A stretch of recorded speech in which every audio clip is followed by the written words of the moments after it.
And then there are some center initiatives that are starting to emerge now in the U.S. nationally. So this is a new development, right, in a number of these areas, because there has not been strong national initiatives that have been coming from the left or center left in the last few years. Rebuild the Dream, a number of us have been talking about in terms of what's our relationship to that, and Van Jones, and the platform they're developing, the contract, what are they calling it? Contract, yes, it's not Contract for America. There's the New Bottom Line, which is led by the National People's Action, which is accountability of the banks. There's a new priorities network to cut the federal military budget. And then there's the newest development, which is the 350.org actions that just took place in Washington, the sit-ins around the Keystone XL pipeline, which is something that we do need to talk about, because in terms of global well-being, in terms of climate change, it's actually created new opportunities and challenges that we have to figure out how we relate to in regards to climate change, because it did elevate the whole debate around climate change policy, and we just need to figure out, well, how do we relate to this new development as well? So on the left, still not a lot of strong national initiatives. Excluded Workers Congress, carrying across generations, do represent important initiatives for us, though, right? Because they are providing, they're building at a broad level, they're bringing in new sectors, and they're putting things on the table that are proactive, that present opportunities for our sector. The Turning the Tide, which has been doing work on the immigration enforcement. So these are initiatives that have actually come out of the Inner Alliance Dialogue. The United States Social Forum, so we're in discussions. National Planning Committee is going to meet again later this year. And so it's a question of what's the role now for the social forum process in the United States that we also have to figure out. So that's going to be debated, I think January actually. The National Planning Committee is going to meet to talk about the next steps for that. But so these are some of the challenges and questions that we need to talk about during the course of the weekend. So how do we define a different vision for the economy that's based on a grassroots internationalist perspective, that's rooted in the demands that we talked about in the gallery of demands? And what are the implications of the new center initiatives on our work? The American Jobs Act, Rebuild the Dream, the New Bottom Line, Keystone XL Project, Strike350.org. And what are the implications of the IAD efforts moving forward? How do we participate? CARE campaign, Turning the Tide. These are questions for GGJ that we also have to take into consideration over the next couple of days as we do our planning. So anyway, I will leave it there, and Maria is going to talk more about now, in particular, GGJ and where we're at, and what got us to the point we are today. Thanks.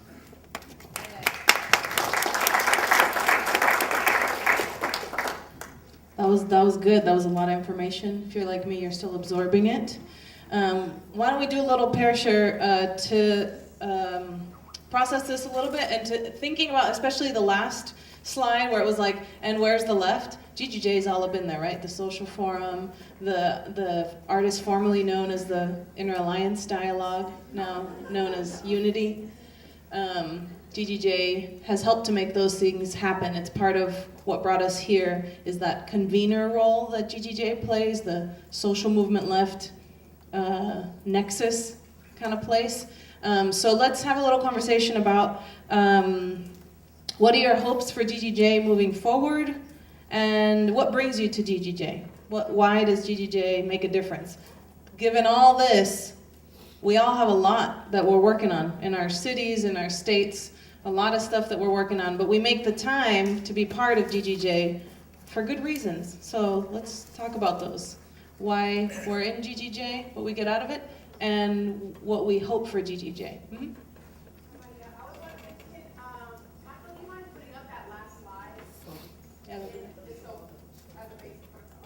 Sure, we're going to put up the last slide. Okay. So we'll do that again in pairs, only a few minutes, and then we'll do the jazz hand affirmation report backs. Say it again. So I used the tar sands, recent tar sands mobilization, Keystone mobilization. There was a pretty awesome response, from GGJ. Immediately answered the call out that IEM put out as a member of GGJ. Sydney came down into DC, mobilized our media and labor allies in DC to come and, get our message out. GGJ issued their own call out in solidarity with IEN, as did other players that both IEN as a member of GGJ and GGJ in general work with. For example, GGEP, was also supporting some of the media apparatus that we had on the Indigenous Day of Action. I think that in itself is the kind of power that this organization is moving towards, and I think that's one of the things that's really impactful that we talked about in our little group here, was that GGJ can clear space for our constituencies to move out there, and specifically on mobilizations and in media communications, where all the big NGOs all communicate. As soon as this tar sands action happened, they all got together and wrote a letter to Obama or whatever. It didn't include any social or environmental justice groups, but the big greens did that. And we need that kind of organizing for ourselves so that we can put out those unified platforms. And I think that's what GGJ has been doing, and that's what we need to continue to empower. So can I get some jazz hands on that one? All right. Okay, good. I'm feeling it. So it's a place that the social movement coheres, magnifies the demands, shows our face next to, and sometimes even louder than our friends or frenemies. You know what I mean? Another example. Do you have one? Yeah, I've been with GGJ since 2002, and GGJ makes a platform for a whole bunch of people, all days to come together. But I feel that GGJ, they should number down to 2 or 3 things and actually do it. So that after we accomplish those 2 things, then move on to another thing. Because GGJ's plan is get us all together. We can't all get together because we all got different issues. So let's name about 2 or 3, get together, work on them, complete them, and then move on to 3 more. So we can say that we accomplished these 3, and then we can go on. Because people like to see success. People won't follow things until they see success. People will follow a leader who wins. And GGJ introduces a lot of issues. They're great. They build a platform so we can come in and be heard. But really, what has GGJ really accomplished? I don't know what to tell anybody, but what has GGJ accomplished? Nothing, as far as I know, but they introduce you to a lot of issues. They introduce you to a lot of issues, but what can we complete? There's no completion, as far as I see. Okay. Wait. Are there jazz hands on the need to focus and have outcomes that we could say, yes or no, we did it? Yeah? Okay. Good. One more. One more. Anybody else? What does GGJ mean to you? What do you hope for GGJ? ¿Quién más? Que no faltan? Yes. I feel very grateful that GGJ has been working internationally and bringing our national issue and local issue to the international level, and at the same time, us that are dealing with the issues right here can relate with other issues and figure out how we can all work together. Because the only issue that I think we all know that is smashing us all over the place is capitalism, and if we don't realize that and people don't realize that, we cannot win anything. I feel like that's what you were saying, we have to find a way to fight capitalism and make it work. Connecting movements internationally and understanding the economic system that unites us all in the struggle for transformation. Anybody feeling that? Come on, Mercedes, move up your elbows a little bit. Okay. Thank you. That's fine. So these are all reasons why our organizations are members of the Grassroots Global Justice Alliance. Even though we've not had success in everything we've wanted to do and sometimes been less clear on what we wanted to do, our organizations come to GGJ because there aren't other places like this alliance. There aren't other places that exist where you can connect your work in your neighborhood, our work in Oakland against foreclosures, with the work of people like Alessandra and the World March of Women about land rights and how it affects women across the world, for example. People come to GGJ because that's how we built, grassroots organizations built GGJ, to go to these international places where social movements converge and to be the face of the left of the United States. How many people have been to one of these international gatherings? And what do people say when you meet them and you tell them they're from the United States? Get your foot off our neck. What are you doing? Get your foot off our necks. Yes. That has been one of the challenges that we're facing, right? That's what's so exciting about GGJ showing up at the World Social Forum, or launching and making possible the first and second U.S. Social Forum, which GGJ initiated and helped to make happen with a lot of important allies. That kind of work doesn't happen without GGJ. But also it raises the question, well, you're in the United States. Your government is the greatest purveyor of violence in the world, according to Martin Luther King, who's also from the United States. So what are you doing about that? And then we can say, well, I'm fighting for bank accountability in Oakland. And and then there's an awkward silence.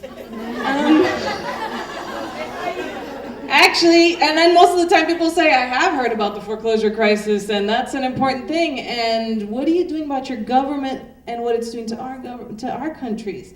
And we can say, honestly, we have created a lot of convergence, right? The Inter-Alliance Dialogue is something GGJ helped to create. Both social forums, and also the international delegates at both social forums came from the relationships that GGJ has built. And after that, we've continued to build with them.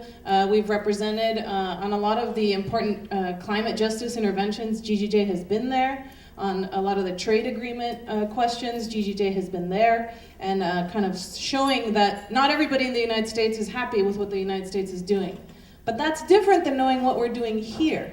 And that is the question that's brought us together today and in this membership assembly, because what is the national program of GGJ? What are we trying to do in the United States that's going to build this grassroots internationalism, that's going to connect us further to our international allies, we're going to bring something to the table so that I don't have to be embarrassed no, I'm just kidding.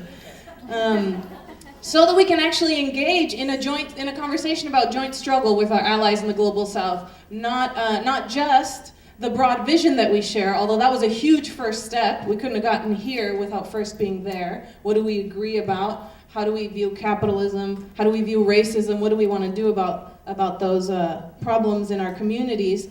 That's been the question. And then the last piece, we were talking about how do we focus our work? How do we increase our impact? Everybody's, doing a lot of work, but still we come here. So then what are we going to do? How are we going to pull all our energies together and really have an impact nationally in the United States as the Grassroots Internationalist Alliance that we are?